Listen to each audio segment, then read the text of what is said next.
If it's Wednesday, it's Hump Day Hangover.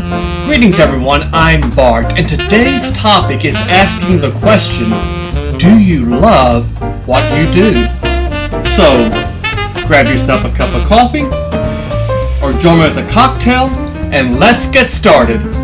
This is Hump Day Hangover.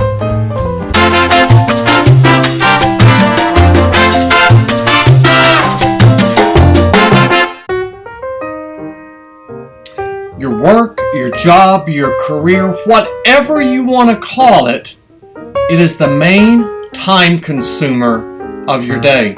A recent survey showed that 80% of American adults are dissatisfied with some major aspect of their job. So that prompted me to ask the question, do you love what you do? You see, the goal is not only to excel at what you do, but more importantly, the goal should be to love what you do. Excelling at what you do and loving what you do may be closely related, and both are essential to achieving lasting success. And that's what we're going to talk about with this Hump Day Hangover. You see, there are three key motivators to loving what you do.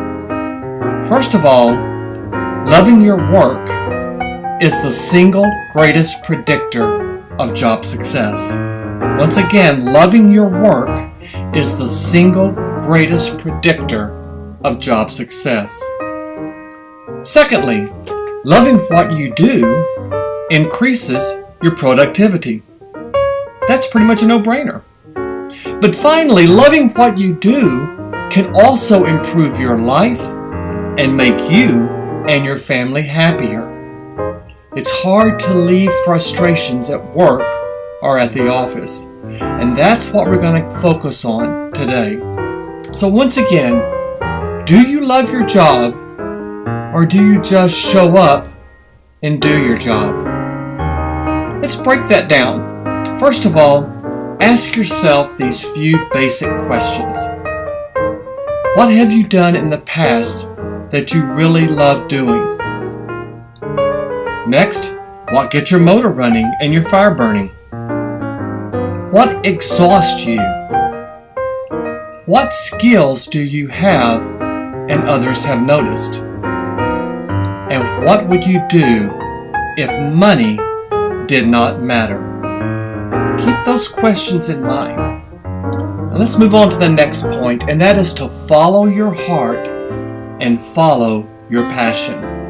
You see, don't be discouraged if you cannot think of a job that aligns with your real true passion.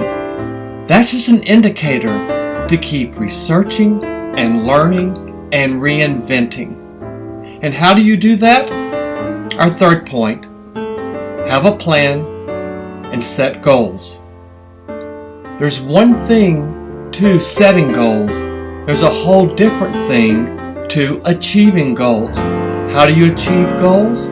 You have a plan.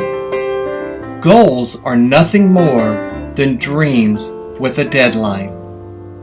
They help keep you focused, and they do provide a measure of progress. So if you have that plan, it helps that dream become a reality.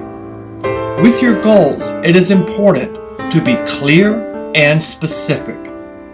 Develop a strategy as to how you're going to achieve your goal, and also create a timetable for completion of that goal. And then once you have a plan in place, success is nothing more than a matter of follow-through. Sounds easy? Probably not. But you've got the basic steps. So once you have that plan in place, then achieving your goal is nothing more than following through with that plan. See, goal setting is more like making your Christmas wish list and waiting for Santa to come and bring it to you. That's goal setting. But goal achieving is taking a look at that list and realizing you deserve something on that list, and you go for it and you go get it. That is goal achievement. When you're looking at finding to love what you do, when you're looking for that special career path, always remember that money is not everything. The most common way people get trapped into a job is by the income. It's what we call the golden handcuffs. Money becomes so important that it takes precedent over happiness and worthiness. What is your money worth if it has no worth to you? Doing what you love is the best way to get rich. The vast majority of millionaires made fortunes by doing what they loved. They viewed their work as a mission, and the riches became a byproduct of that mission. Next, learn to love what you do. Make the most of your current job. Your current job just may be a segue into doing what you truly are destined to do. So learn to love what you do. Set personal goals that go beyond what is required of you. When you do that, you're benefiting yourself even more because you're stretching your abilities and your capabilities. Aim at excellence in all you do. Don't be perfect because you can't be, but do the absolute best you can. And when you do, that is when you achieve excellence. And don't underrate the importance of your work. Like this guy putting the chairs on the beach. Where would you sit if this guy wasn't out there putting those chairs on the beach? And what a great moment that is when you walk out and you see this inviting look. So use your knowledge and your talents to increase your worth, but at the same time find something in what you do that you love. And very importantly, our sixth point, keep your attitude in check. Always concentrate on the positive. Fill your mind with uplifting and inspiring affirmations. Inject yourself with enthusiasm. And as Jim Rohn teaches us, work harder on yourself than you do at your job. Because when you work harder on yourself, your job becomes much easier and your job becomes much more enjoyable. Next, develop productive, positive relationships. And the best way to do that is through cooperation and camaraderie. There's a key difference in a job you hate and the work you love. And if you don't like someone that you work with, that's not on them, that's on you. It's your relationship, your camaraderie. Live and learn. The more knowledge, expertise, and experience you can gain, the more you're going to enjoy your work. So enrich your mind and equip yourself to become even more excited and enthused about what you currently do, because that will lead you on your mission to doing what you really love to do. And finally, stay balanced. And by that I mean prioritize your commitments. Make sure your daily schedule reflects your priorities.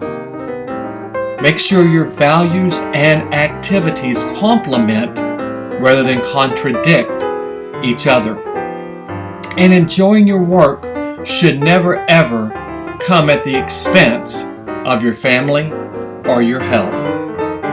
Now, each of us have unique talents and gifts, and with those, we know that there's an inborn desire to use those talents and gifts. So making the most of your talents does in fact enable you to produce more, contribute more, and create more. Now, today's Hump Day Hangover, as with all, cover my best-selling book, My Moment to Succeed. Go out to my website, gogetbart.com. There's a link there out to Amazon. Order the book, and I'll be glad to personalize it and to autograph it for you. But let's take a real quick look at the journaling activities. As always, start off listing the wins you experienced today. Next, ask yourself once again, what have you done in the past that you really love doing? What motivates you and what tires you out? If money wasn't an object, what would you be doing? And then how often do you write down your personal work goals? And how often do you create a plan to achieve those work goals? And how often do you stick to your plan of goal achievement? Because you see, if it is to be, it is up to me. Only you can create that positiveness for you. Only you can create your own success. Let's get one more lesson from Jim Rohn. Jim Rohn has our Bardism for the week. And Jim teaches us to work harder on yourself than you do on your job. If you work hard on your job, you can make a living. If you work hard on yourself, you can make a fortune. Income seldom exceeds personal development. And don't forget that gratitude list. List 3 to 5 things that you're grateful for. And once again, I'm very grateful for spending a few moments with you today. Click that subscribe button below. Click the bell next to it to be sure and receive my notifications. Go out to my website, gogetbart.com. Across the bottom in the footnote are all the links to my social media. Follow me there. And remember to visit the Success Store. And of course, what comes to mind when someone mentions your name? That is your brand. So until next Wednesday, this has been Hump Day Hangover. Ciao!